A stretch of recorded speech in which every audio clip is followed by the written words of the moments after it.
subscribe ya. Langsung saja, kita mulai ceritanya.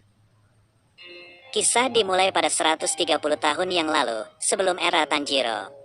Terdapat seorang pemuda yang hidup di sebuah pemukiman desa yang kumuh. Pemuda tersebut bernama Hakuji. Bagi kalian yang belum tahu, Hakuji adalah nama asli dari Akaza sebelum dia berubah menjadi iblis. Ketika masih menjadi manusia, Akaza adalah pemuda yang hidup dalam keadaan sangat miskin bersama dengan ayahnya yang sering sakit-sakitan. Meskipun hidup dengan keadaan yang sulit, tapi Akaza adalah seorang anak yang sangat mencintai ayahnya. Setiap hari Akaza merawat ayahnya dan berupaya agar sang ayah bisa sembuh dari penyakitnya. Karena hidup di permukiman yang kumuh, Akaza menjadi sulit mendapatkan pekerjaan atau bantuan dari orang-orang di sekitarnya. Keadaan itu membuat Akaza terpaksa menjadi seorang pencuri di kotanya demi membeli obat untuk sang ayah. Suatu hari setelah mencuri dompet milik seseorang, Akaza tertangkap oleh penjaga di kota. Saat diadili, hakim akan menyuruh penjaga untuk memukulinya dan memberikan tanda berupa tato kriminal di tangannya. Ternyata Akaza memiliki 3 garis tato kriminal yang menandakan bahwa dia sudah 3 kali tertangkap. Sang hakim kemudian memberikan ancaman kepada Akaza, jika dia tertangkap sekali lagi maka penjaga akan memotong tangannya. Mendengar ancaman dari sang hakim, Akaza justru menjawab jika kedua tangannya dipotong, dia masih memiliki kedua kaki untuk mencuri. Jawaban Akaza justru membuatnya dipukul berulang kali. Pukulan bertubi-tubi itu harusnya mampu membuat orang dewasa pingsan. Tapi anehnya meskipun masih kecil, kondisi fisik Akaza begitu kuat sehingga hakim menjuluki dirinya sebagai anak iblis. Setelah penangkapan yang ketiga, Akaza kembali ke rumahnya dan tiba-tiba seorang penduduk desa memberitahu Akaza bahwa ayahnya telah meninggal karena gantung diri. Setelah melihat ayahnya meninggal karena gantung diri, membuat hati Akaza hancur seketika. Dalam surat yang ditinggalkan, sang ayah menyatakan bahwa dia tidak ingin minum obat yang didapat dari cara yang tidak jujur dan tidak mau menjadi beban Akaza. Sambil memeluk nisan ayahnya, Akaza menganggap bahwa dunia begitu tidak adil karena harus mengalami kehidupan yang sulit. Dengan tato kriminal dan tidak ada rumah untuk kembali, akhirnya Akaza diusir dari desanya sendiri. Karena marah pada masyarakat tempat dia tinggal yang tidak peduli dengan keadaan ayahnya, Akaza melampiaskan dengan menghajar orang-orang sekitar dan memukuli mereka. Suatu hari ketika Akaza hampir membunuh 7 pria dewasa di sebuah desa, seorang laki-laki bernama Keizo mendekati dirinya. Keizo adalah pemilik sebuah dojo bela diri di desa tersebut. Meskipun mengetahui bahwa Akaza memiliki tato kriminal di tangannya, Keizo justru tertarik dengan kekuatannya dan menawarkan Akaza untuk menjadi muridnya. Mendengar hal itu, Akaza justru terganggu oleh sikap ramah Keizo dan mulai menantangnya untuk bertarung.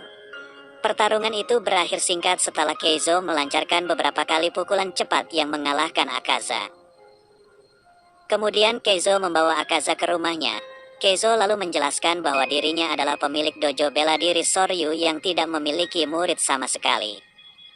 Keizo lalu mengangkat Akaza sebagai muridnya dan memberi tugas kepada Akaza untuk merawat putrinya yang bernama Koyuki. Koyuki memiliki kondisi yang lemah dan sering sakit-sakitan.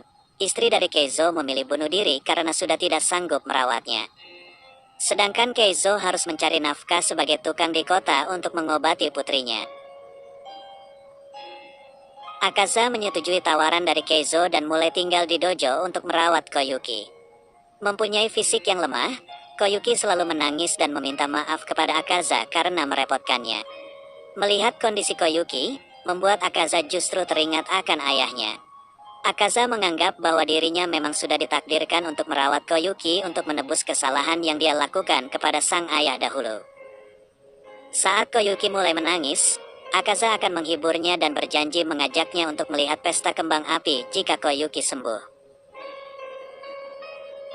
Setiap hari melakukan tugasnya, di dojo tersebut Akaza juga dilatih bela diri oleh Keizo.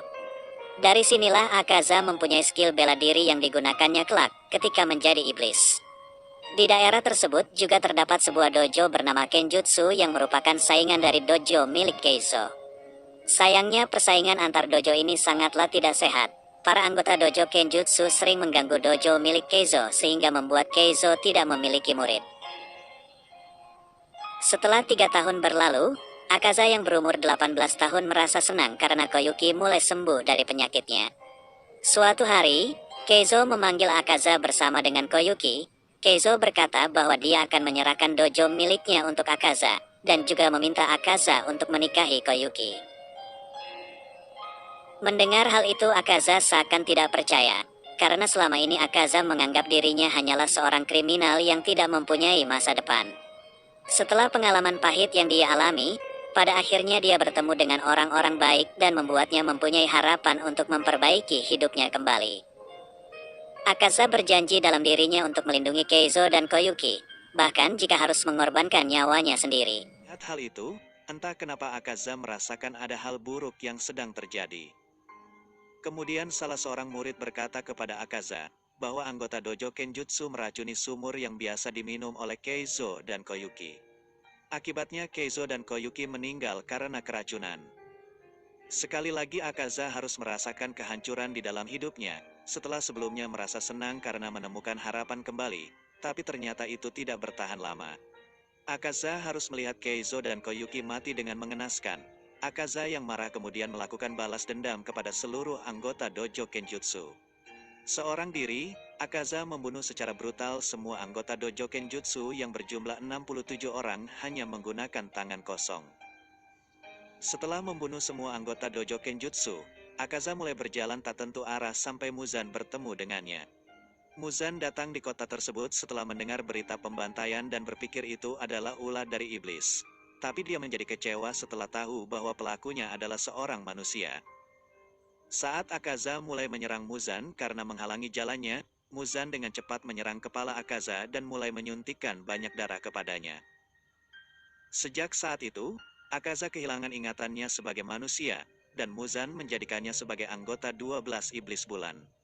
Meskipun Akaza kehilangan ingatan masa lalunya, tetapi dia masih memiliki prinsip yang membuatnya menjadi satu-satunya iblis bulan yang tidak pernah membunuh atau memakan wanita. Muzan kemudian memberi tugas Akaza untuk mencari Blue Spider Lily dan membunuh para Hashira. Saat misi Mugen Train, Akaza berusaha membunuh Tanjiro tapi Rengoku langsung menebas tangannya.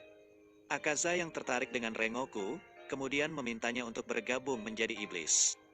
Tawaran itu jelas ditolak oleh Rengoku yang akhirnya membuat mereka bertarung. Pertarungan tersebut sangat dahsyat, Akaza hampir mati ketika Rengoku mampu menahannya saat matahari akan terbit. Walaupun pada akhirnya Akaza melarikan diri, tapi Akaza berhasil membuat Rengoku terluka parah dan gugur dalam pertarungan. Ketika melawan Giyu dan Tanjiro, kepala Akaza berhasil dipenggal namun dia mampu bertahan karena tekad dalam dirinya. Saat ingatan masa lalunya kembali, Akaza bisa melihat ayahnya serta Keizo dan Koyuki di alam bawah sadarnya, dan dia berhasil melepas pengaruh dari Muzan. Pada akhirnya, Akaza menggunakan serangan terkuatnya untuk membunuh dirinya sendiri. So itulah kisah hidup dari Akaza. Terima kasih sudah menonton dan jangan lupa klik tombol like, share dan subscribe ya. Sampai